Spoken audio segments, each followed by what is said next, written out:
Ignacio González, profesor titular de Derecho Constitucional de la Universidad de Murcia, que ya está con nosotros en los estudios de Onda Regional y en esta Plaza Pública Noticias. Buenos días. Buenos días. Estábamos hablando de la educación de los menores, de los escolares en el tema de la Constitución, y parece que este año como optativa sí hay una asignatura. Sí, este año es, ¿no? bueno, la Comunidad Autónoma de la Región de Murcia es la primera que ha puesto una asignatura optativa todavía, pero de Constitución y Unión Europea en tercero de la ESO.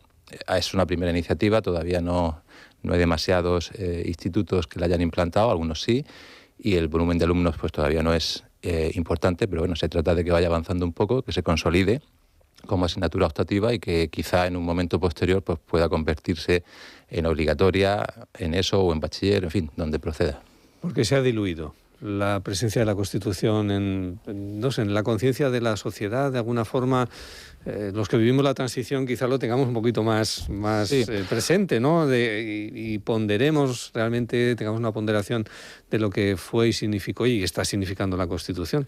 Pero ahora, como se ha normalizado después de tantas décadas, ¿no?, el vivir en un régimen democrático, parece como que... Hay dos motivos, yo creo. Uno es ese, que efectivamente pues las cosas se van olvidando, vamos perdiendo la perspectiva, las nuevas generaciones ya nacen en un contexto de Estado constitucional y no son muy conscientes, tampoco se lo hemos explicado, que es una especie de paréntesis maravilloso en nuestra historia constitucional y anterior a las constituciones, por supuesto, de paz social, de bienestar económico, de consenso político. Pero también es verdad que los poderes públicos han hecho algo que yo creo que está muy feo, que es, a veces hemos culpado o han culpado a la Constitución, al ordenamiento jurídico en general, de todos los males que nos acechan. Un poco también por eludir su propia responsabilidad. Quiero decir, una Constitución es buena, mala, regular, mejorable, tiene cosas que se pueden reformar, por supuesto, pero lo importante de una Constitución o de un sistema constitucional es que quien lo pilota, quien lo lleva, quien ejerce los poderes, el gobierno, el Parlamento, las comunidades autónomas, hagan un buen uso de ese instrumento. No es tanto qué es lo que pueda decir o no la Constitución, que también, sino que los poderes públicos actúen de forma responsable, ¿no? Entonces, para a veces no asumir su propia responsabilidad, pues bueno, se dice eso de es que la Constitución no puede o no nos deja o no, hay que reformar no sé qué, como si el problema fuera el texto constitucional y la solución también pasara por su reforma, y normalmente no es así.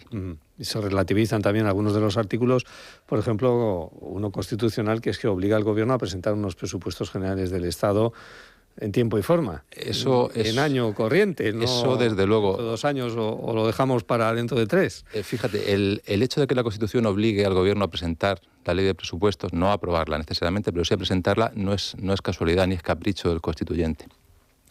Esa obligación constitucional de presentar los presupuestos viene dada porque aprobar o no la ley de presupuestos es el control de confianza más intenso que hace un Parlamento a un Gobierno al margen de lo que es una moción de censura o una cuestión de confianza, ¿no? Es la ley más relevante que necesita un Gobierno para gobernar, y presentarla significa obligar al Gobierno a hacer una propuesta y a que el Parlamento tenga la oportunidad de discutirla, enmendarla, modificarla, aprobarla o no aprobarla, porque es relevante que los ciudadanos sepan si su Parlamento aprueba o no la propuesta que viene del Gobierno de los presupuestos. Por eso cuando desde el Gobierno se decía, bueno, vamos a no perder el tiempo, no es un argumento que el ciudadano puede comprar.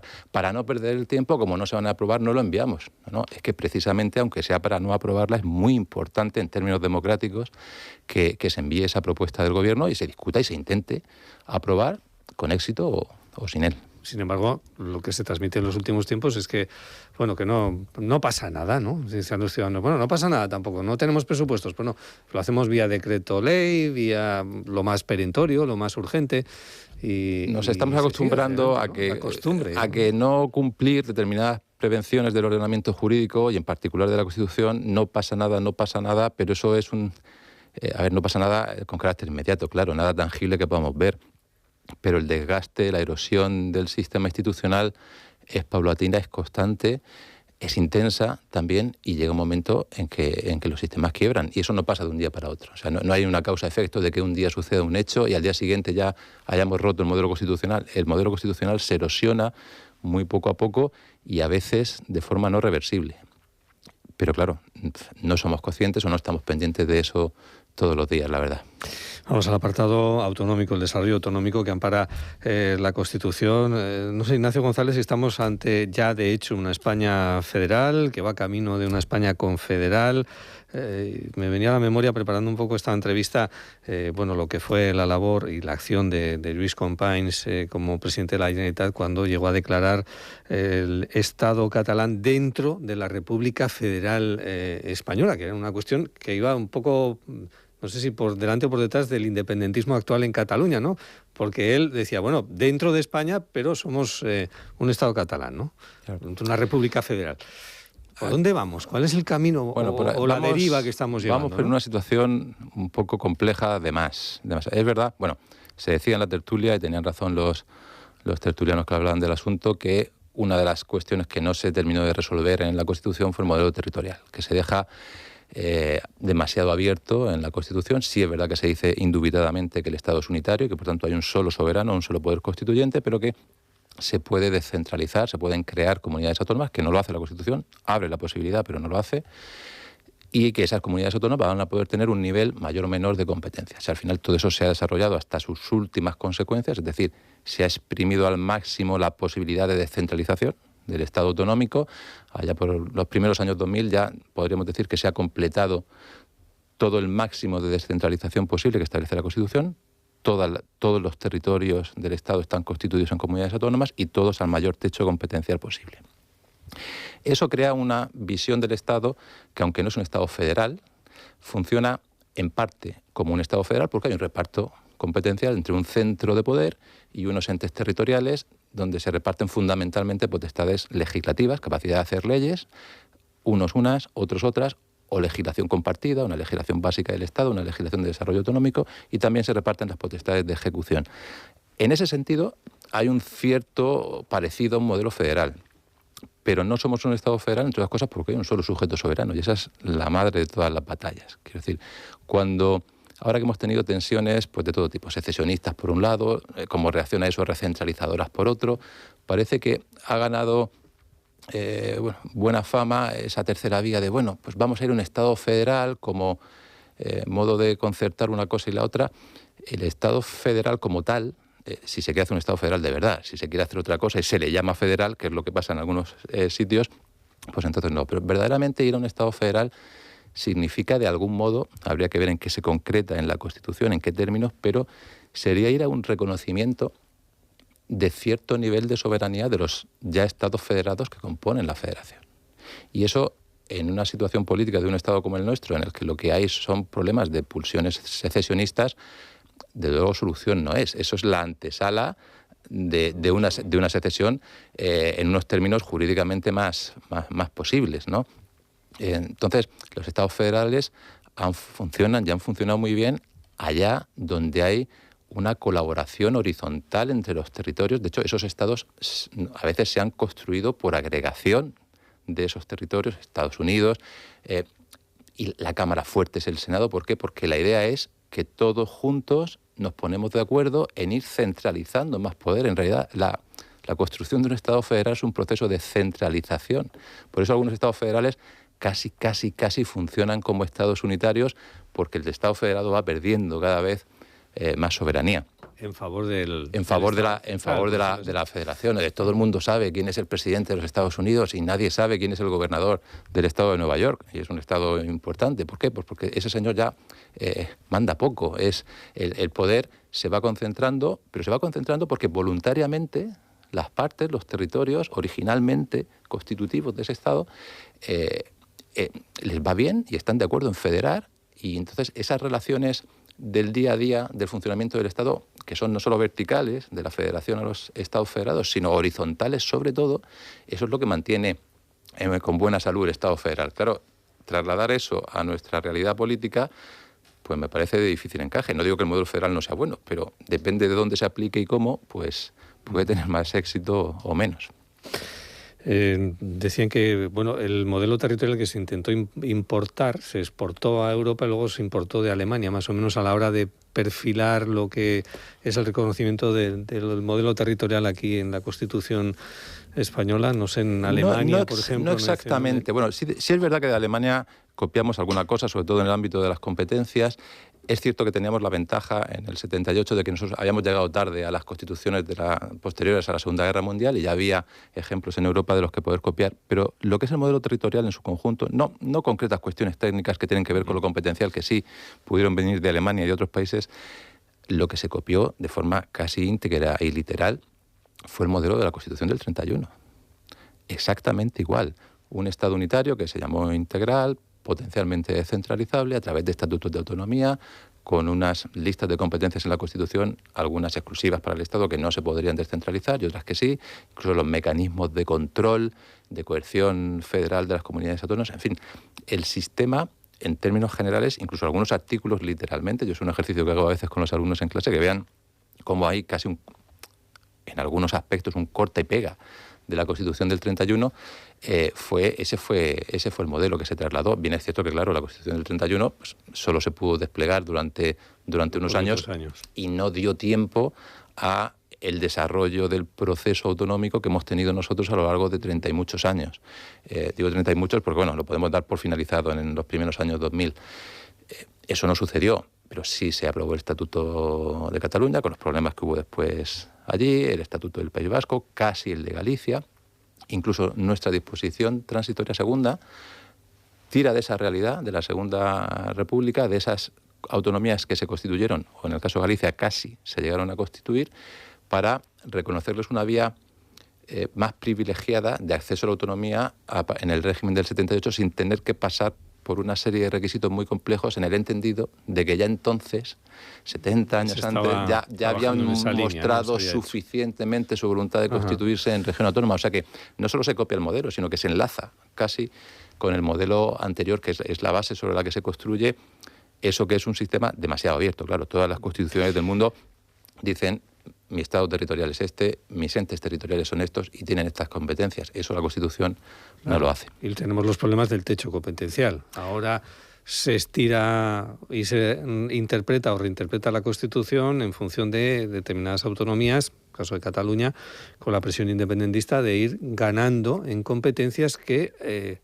¿Dónde están las líneas rojas, ¿no? ¿Dónde se dice, bueno, hasta aquí, este es el techo ya de competencias, de aquí adelante imposible? Claro, ese es el problema. El tema está en que, bueno, no solo Cataluña, quiero decir, en el País Vasco también. Sí, pero vamos, que el 2005, 2006, 2007, esa nueva jornada de estatutos de autonomía que se hicieron, que es verdad que en Cataluña fue más grave porque eso dio lugar a una confrontación con el Estado, a una sentencia del Tribunal Constitucional, yo creo que bastante bien ajustada a lo que debía de ser la sentencia, bien resuelto el problema de inconstitucionalidad del estatuto y el movimiento independentista que vino después.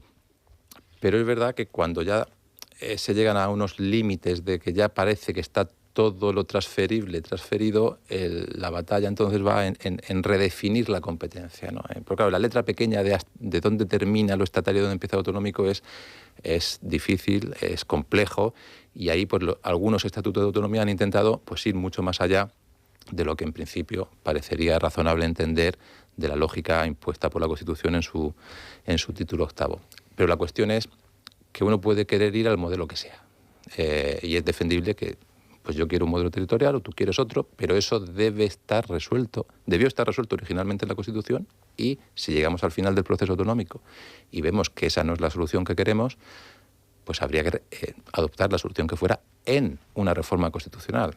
No hacer esa práctica que ha habido del legislador, y cuando digo el legislador me refiero también al legislador estatal, porque solemos echar un poco la culpa, ¿no?, de hay que ver esto tan malo o tan inconstitucional o tan que hay en este estatuto, parece que es culpa de la comunidad autónoma, y por supuesto que es responsabilidad del territorio que quiere hacer esa reforma. Pero en último término, quien aprueba una reforma estatutaria o no la aprueba, y la aprueba en unos términos o en otros, es el Parlamento estatal. Y eso a veces lo olvidamos, lo perdemos de vista. Entonces, estamos en una situación en la que no podemos jugar a el legislador hace la norma y ya veremos a ver, y ya que venga el Tribunal Constitucional y diga o recorte, y ya no se puede dar una patada hacia arriba. El legislador tiene la obligación jurídica de hacer leyes constitucionales siempre. Otra cosa es que el legislador puede errar, se puede equivocar, puede tener un fallo, puede tener un desliz, puede pasarse un poquito en un momento dado, y para eso está el Tribunal Constitucional, para hacer una cirugía de mínimos. Pero esto de hacemos sistemáticamente leyes que manifiestamente parece que pueden ser contrarias a la Constitución, y ya veremos a ver qué pasa en el Tribunal Constitucional, erosiona la institución del Tribunal Constitucional, pues lo pone en una situación en la que no debería verse nunca. Una de las vías que se está utilizando ahora, corríjame, profesor, para que las autonomías o determinadas autonomías sigan ganando en competencias es utilizar el instrumento de la delegación del Estado. El Estado tiene la competencia exclusiva sobre una materia, inmigración, por ejemplo, que es uno de los temas ahora de fricción con Junts, pero tiene la posibilidad de delegar esa exclusividad, ¿no? Esto... Sí.